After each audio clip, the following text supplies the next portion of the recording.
Thanks, Michelle. Sure. All right, well, so you can probably tell that one thing Michelle and I are excited about is sequins. A few years ago, some of us at High Tech High started wearing these jackets at all sorts of things, and it really started to take off. We had folks from across this community who started to wear these sequin jackets. It got so crazy that Beyonce even got in on it. Who knew our reach and influence?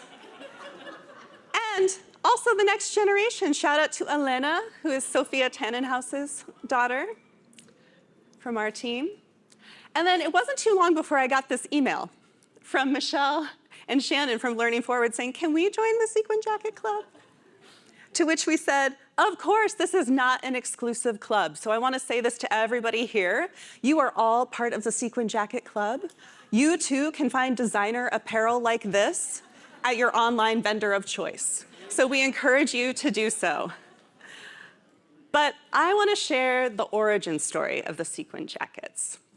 Because when we first started wearing them, it wasn't just because we like shiny things, though we do. It was because we were trying to make a point. Right when we were just coming out of the pandemic, we were hosting our Improvement for Equity by Design Fellowship. Shout out to any Forever Fellows who are in the room. Okay. Woo!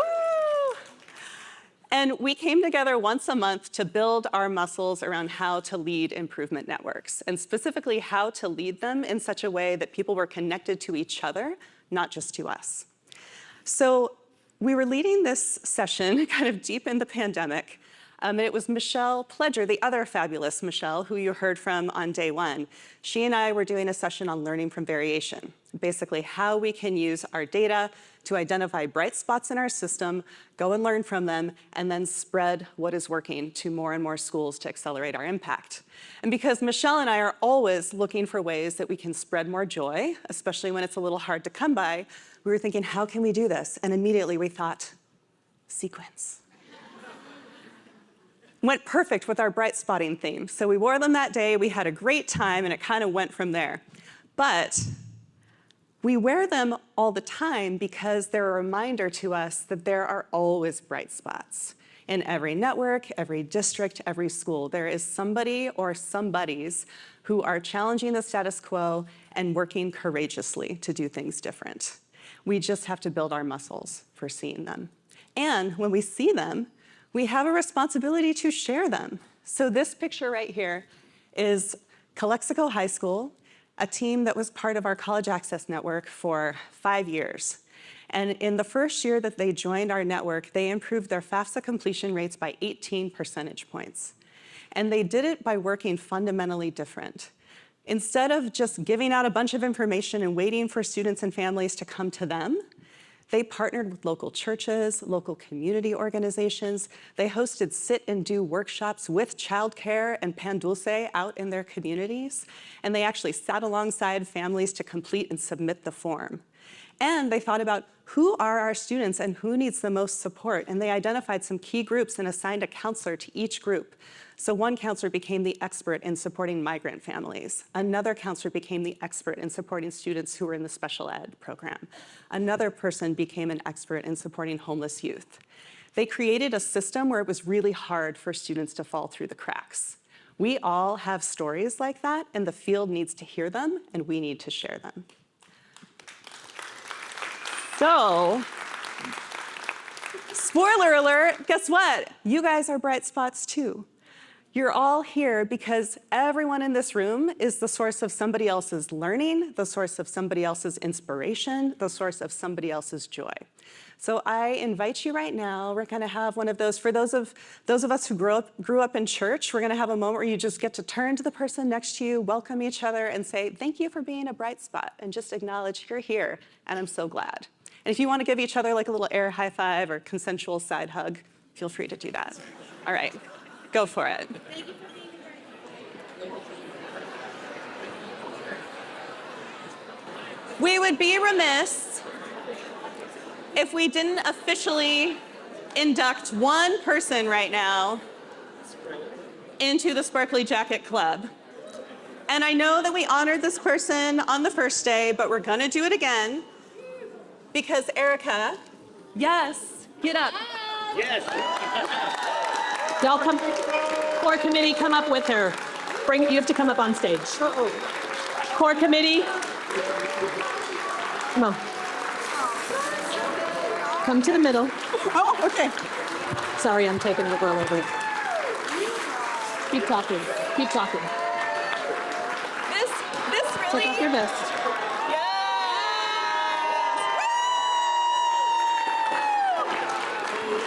This really would not be possible without Erica is the person who had the vision for a summit by the people, designed by the people, for the people. Yes. So thank you, Erica. Yeah. And we know you love greens and purples and blues, so Here we go. you got your own. Thank you so much. All right. So, Caillier, thank you. Thank you. It's gorgeous. All right. All right, but we all know we're not just after a few bright spots. We're looking for more than pockets of innovation. We are here because we want to imagine, reimagine, and reinvent our systems. And as Abelard de Salle and Johnson say in their fabulous book, a star does not a constellation make. But together, we can build constellations. So, Alicia talked about on the first day how we are at this inflection point as a field and as a country. For the last 12 years, the Carnegie Foundation, the Gates Foundation have done amazing work to support many of us in growing this field from its infancy. And now, as they move on to new priorities, as foundations do, many of us may be wondering, now what? Some folks in this room might actually be thinking, well, it used to be Carnegie, now it's High Tech High, like High Tech High Improvement Summit. Nope. So I want to introduce a perhaps more fruitful metaphor. And let me just say that as a poetry major and a physics major, I love metaphors, and I have a deep appreciation for all the metaphors that are happening throughout, like penguins and like all the things during Summit. But I just want to say this is not an apples to apples moment. This is an apples to orchards moment. We need an orchard to grow our field and to grow our movement. We all need to be getting thrilling results and pushing for those results, doing the things that other people think are impossible. We all need to be sharing our work and lifting up the brilliance of others. And we all need to be expanding the tent and inviting more and more people to join this work with us so that we can keep growing our field and growing our movement. We also really need lots of people working together across identities, sectors, different silos, different regions. We need lots of different kinds of apples. We are not going after a monoculture here. We need people applying the approaches in different ways so that we can keep evolving our methods. And just like any orchard, we are all connected. So trees communicate their needs, and they send nutrients and warning signals to each other through a network of roots and fungi buried in the soil. Our diversity and our connectedness is core to our resilience as we move forward. So here we are. We've been doing this work with you all for almost a decade, and we're launching NC, or the National Coalition for Improvement in Education. We really struggled to name this damn thing. It was hard. And we landed on coalition because it really captures what we're trying to be about. The Latin root for this word means to grow together, orchards. And the definition of a coalition is diverse actors working together toward a common goal. So here's our mission. We want to champion and amplify the use of improvement methods to transform educational systems so all young people learn and thrive, especially those furthest from opportunity. And we're really grateful to the folks, over 100 folks over the last couple of years have attended webinars, let us interview them, picked up the phone in the early morning to talk about ideas that have landed and become this coalition. So many of you are in the room, and we're so grateful for your time and energy. And in case you're in the room and you're wondering, am I part of the coalition? When we first launched our first math network, The aim of it was to abolish the phrase, "I'm not a math person." And we really loved this graphic. It said, how to be a math person. Step 1, do math. Step 2, be a person. So if you're wondering how to be part of the coalition, guess what? Hey, improve some stuff. Be a person. So you're already part of the coalition. Yay, welcome.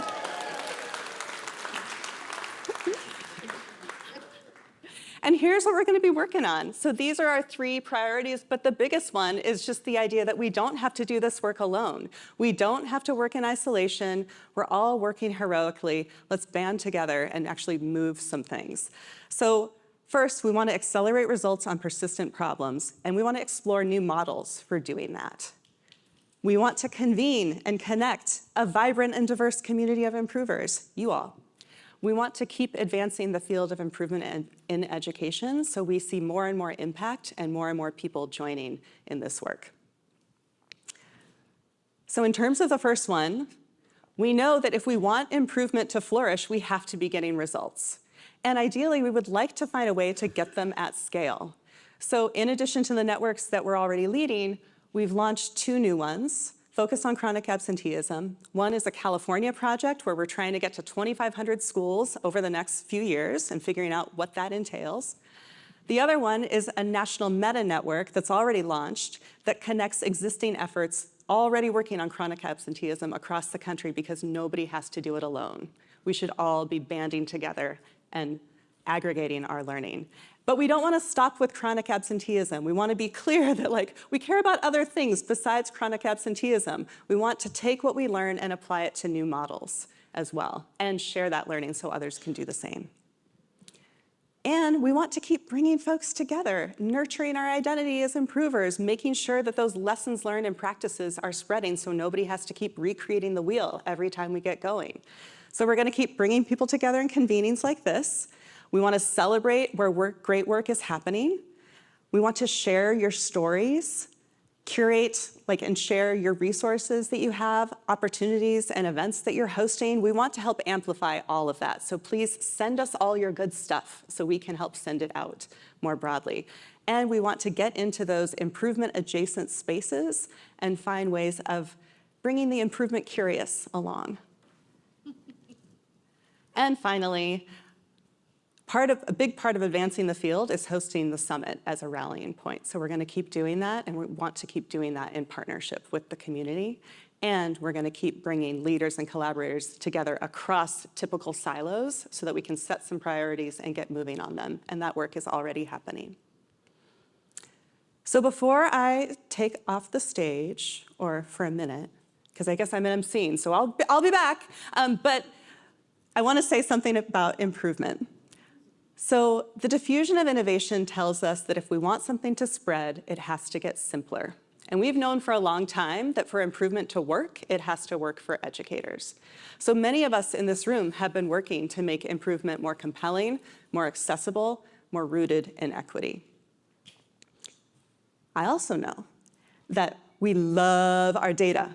We love our tools, we love control charts, we love protocols. I mean, heck, High Tech High has t-shirts with control charts on them.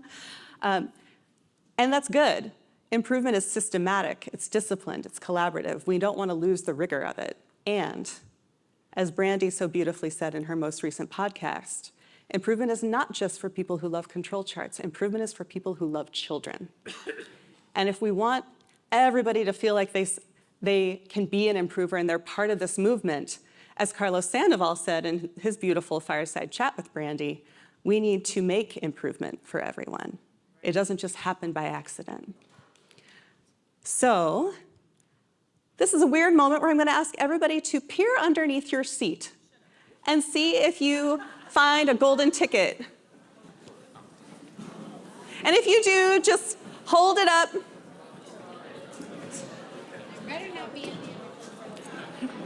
You can look in the seats adjacent to you if you want to. Oh, all right, we got one. We got another 2, 3, 4.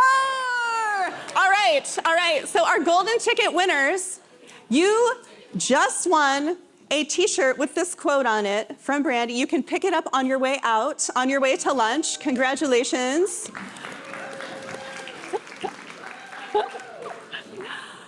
And in a moment, I'm going to ask Ben Daly to take the stage to tell us a little bit about Summit next year. But before I do, please, please, take this QR code. If you're not already getting our newsletter, please sign up for it. This is the way you can share your stories, your resources. We promise not to spam you. We will only send you cool stuff. But please let us know how you'd like to be involved and keep working together so we can amplify all of our work.